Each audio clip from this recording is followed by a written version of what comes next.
was watching it, right? I forget who was on, but I was like, "What is this?"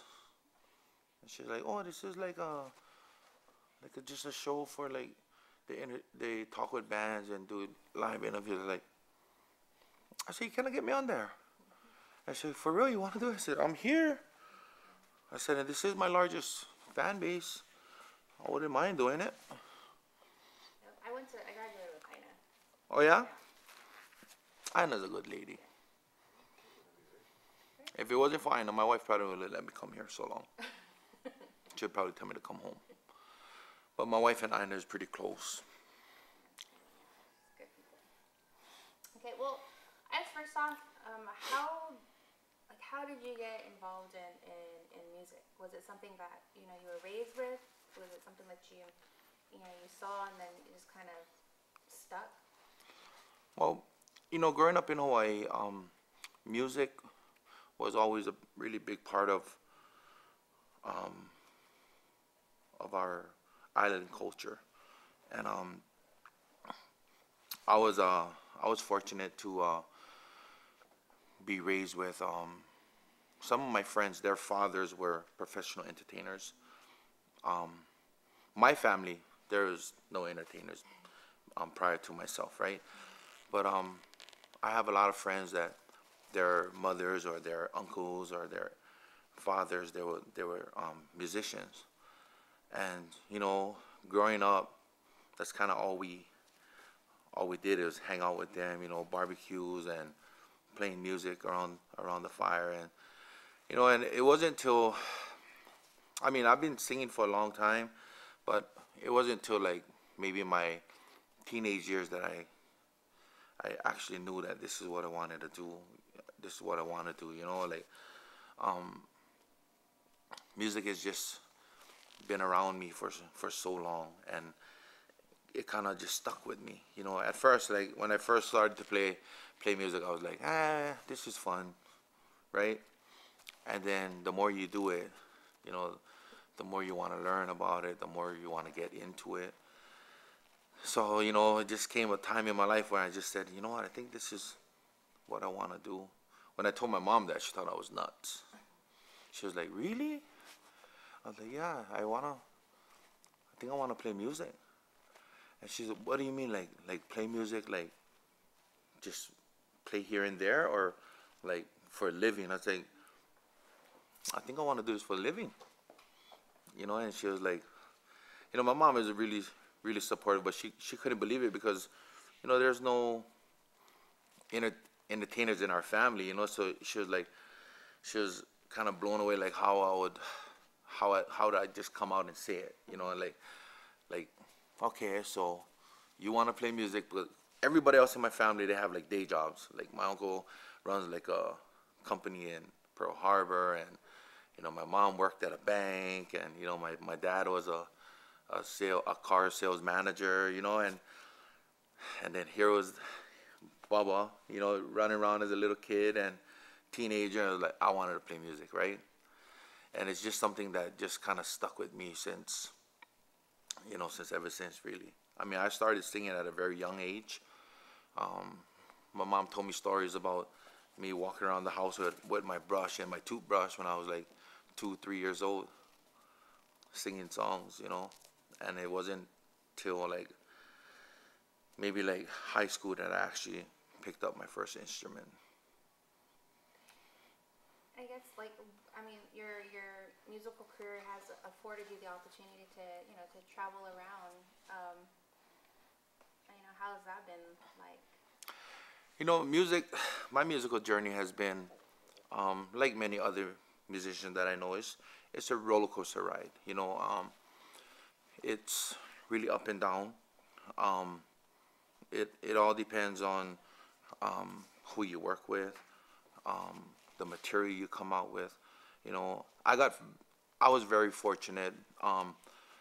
When I was about 19, 20 years old, I met a bunch of guys that was really, really, really good people from where I'm from, and they own a record label, and they asked me to come in and do a little audition for them. So my audition was a free show that I put together like a really quick band, and I did like a children's softball or baseball tournament. And after the tournament, they asked me if I wanted to go into the studio. I went to the studio with them. There was the record label's name was Fat Cat Productions. I went to the studio and recorded the album, and I got a chance to work with a lot of different entertainers. On my first album, I worked with Sean Aguon from an out company. I worked with Fiji, but it was because of just it's like anything else that you want to do, is you have to get lucky, and I got real lucky, and because of the record label I was with, I was able to travel, and traveling all over is always fun. It's not as everyone sees it. Everybody see like the stage, the lights, but they don't see like all the work that go behind it, But we've been traveling for many years now, and till today I still travel. I mean, just being here, I've been here for almost a month already, But it's you have your good trips and your bad trips, But at the end of the day, it's always it's about the music, and it's about the people that follow your music. So whatever comes at you, you have to just good or bad, you have to just take it in and make the best of every situation. I've been very fortunate to have been able to travel all over. I've been around like to many different places. Guam. I'm not just saying it, but this is like my favorite spot to come to, and that's why when I do come here, I normally stay here for a while. Most entertainers will come here for a few days. There's been times I've stayed here for 3 months. Most times people don't know I'm on island, but music has gave me many opportunities to travel, and I really enjoy it. It's something that helps us to further our mission in music.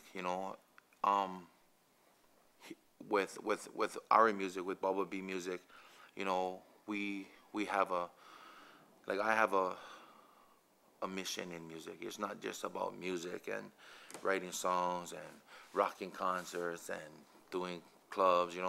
My mission with music is more to spread, love, aloha, just the spirit of just the aloha spirit, the just love, happiness.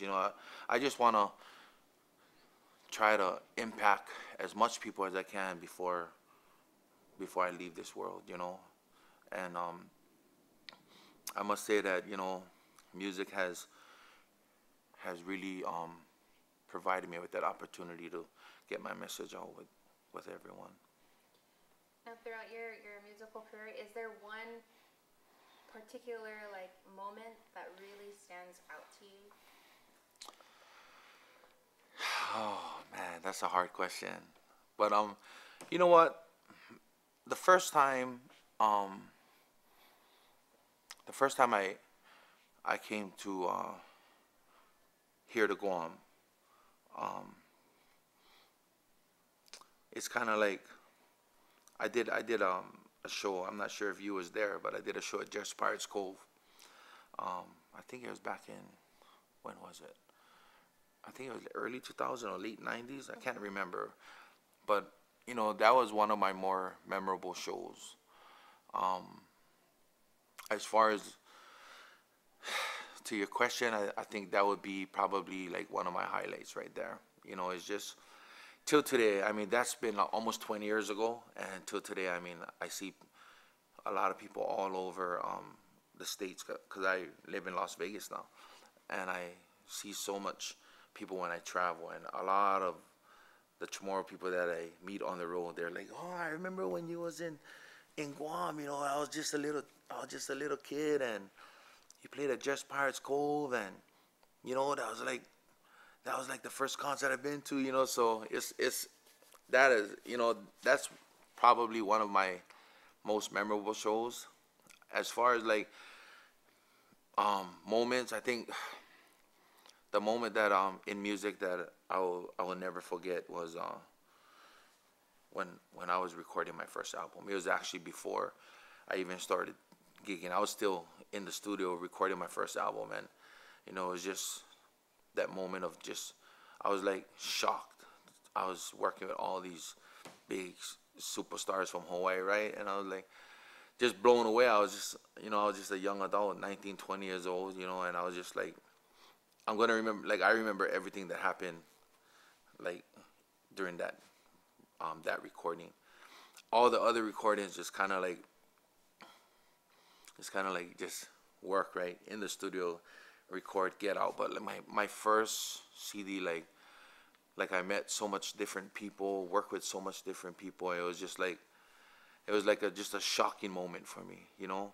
And I think I'll never forget that. You know, I'll never forget where it all started. The people that I met, the people that have helped me along the way. You know, as far as live performances, I would have to say Just Pirates Cove is probably my most memorable, you know. And I think, you know, I think the reason why I remember that one so much is because, you know, I've been saying it for many years. You know, the Chamorro people, they're my biggest supporters. You know, it doesn't matter if we're here on Guam, in Hawaii, Washington, wherever we are. I mean, the Chamorro people always show up. They always turn up, you know, and they come out like there's just seas of people, you know. And you know, I'm grateful. You know, I've been playing music for a while now, you know, and you know, immediately I saw the support that Guam has gave me, the Chamorro people, you know. I mean, we do way better here than I actually do in my own backyard. You know, I haven't done a show in Hawaii for 10 years maybe. You know, a lot of that is by choice, you know, but it's just, I don't know, it's just something that makes me keep coming back here, you know, and creating more memorable moments, you know, here on Guam. And I guess what message, with that being said, what message would you give to your fan base here, especially the ones that are watching this? Like, what message do you have for them?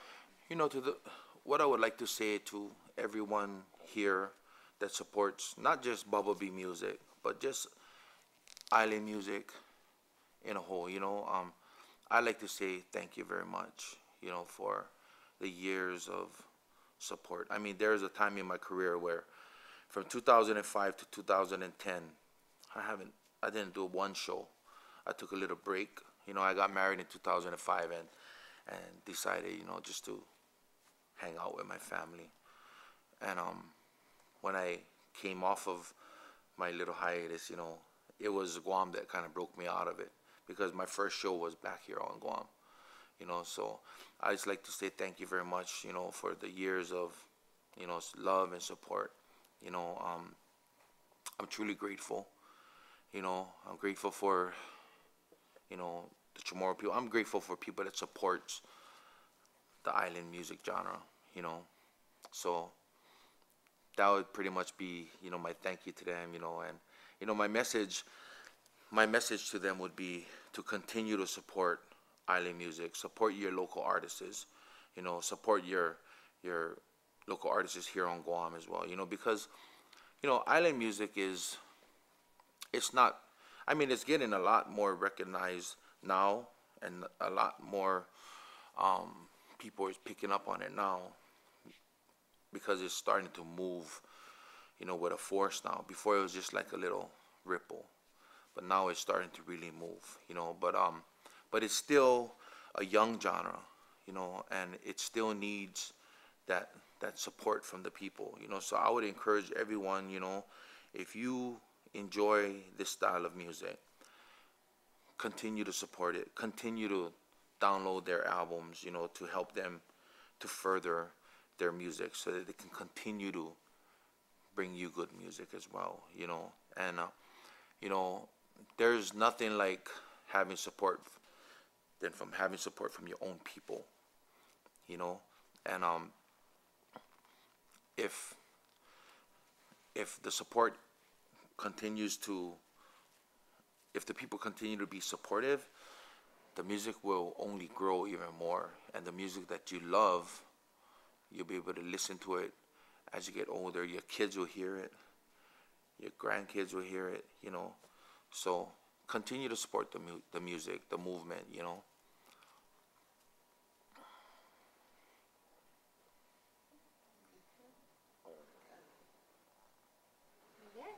Cool.